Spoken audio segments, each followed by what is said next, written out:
Kahit kasalukuyang nasa Saudi Arabia para sa kanyang trabaho, hindi rin maiwasan ni Ibrahim, isang half Pinoy at half Palestinian, ang mag-alala sa kalagayan ng kanyang amang Palestino at mga half-siblings na naroon din sa Gaza ngayon. Sa isang vlog, ibinahagi niya ang pangangamusta sa ama.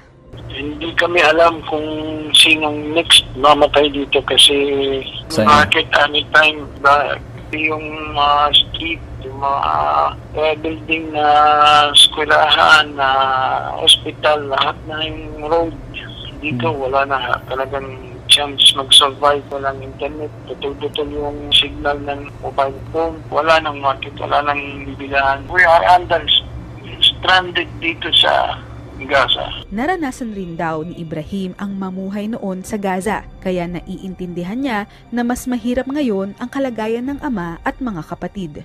Imagine mo, nasa loob kami ng bahay, gagapang kami, papuntang CR, papuntang kusina, kasi hindi ka pwedeng tumayo dahil sa bintana. Minsan may ligaw na bala basta-basta pumapasok. Lockdown nangyayari din po noon. Kailangan namin magtabi ng pagkain, mag-ipon. So mahirap po talaga ang sitwasyon. Namumuhay ka na, nasanay na nasa loob na ng war zone talaga. Kung noon pa sila naiipit, mas lalo na ngayon sa nangyayari. 15 taon na niyang hindi nakikita ang ama. Mula Pilipinas, bumalik raw ang kanyang ama sa Gaza noong 2006, pero dahil sa giyera, hindi na natuloy sa Gaza sila Ibrahim. Ang kanyang ama, naipit na rin doon. Panawagan niya sa mga otoridad. Sana po silipin yung mga kababayan natin doon na mas nangangailangan.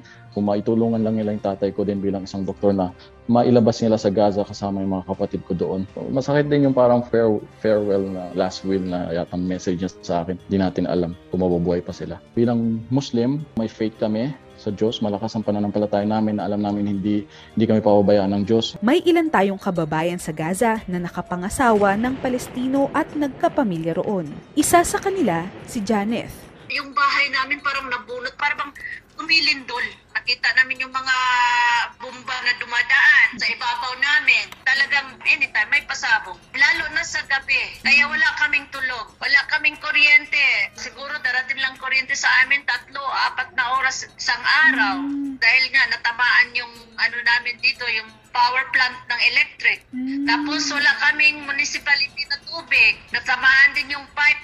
1987 nang siya ay ikasal sa isang Palestino dito sa Pilipinas. 1993 naman nang manirahan silang buong pamilya sa Gaza. Ngayon lang namin ito na-experience sa sobrang lakas. Kaya yung ibang mga Pilipina, umiiyak na, sabi kailan tayo kukunin ng embahada. Talagang wala sila sa isip, talagang gusto nilang lumikas. Salamat naman sa Panginoon, hindi kami pinabayaan ng embassy, palagi silang connected sa amin. Tinaayos nila yung repatriation namin or evacuation. Mahirap na nga raw ang pinagdadaanan. Pero lalo pa itong humihirap kapag nababalitaan ang kalunos-lunos na sinapit ng mga Palestinian na namatay. Bakit? Yun bang namamatay dito ng mga civilian? Alam ba nila na babagsak sa kanila? Hindi nila alam. Yung mga bata, yung ina, hindi nila alam na babagsak doon ang bomba sa bahay nila. Baka naman susunod kami na naman sa bahay namin. Ganon ang katinding takot ng mga Pilipina. Hindi lang kami mga Pilipina, pati yung ibang mga nationalities. Bakit nga ba may gulo sa pagitan ng Israel at Palestine? From the very beginning of the creation of the State of Israel in 1948, alam natin na ang mga Arabs as well as the Palestinian people did not accept this creation of Israel. In the 1967 war between the Arabs and the Israeli government, it resulted to the loss of territories doon sa Palestinian and resulted to the occupation and annexation of these territories ng Israeli government. Samantalang ang grupong Hamas ay isang military at political wing sa bansang Palestine. Isinusulong nila ang ilang karapatan ng mga Palestino sa Israel.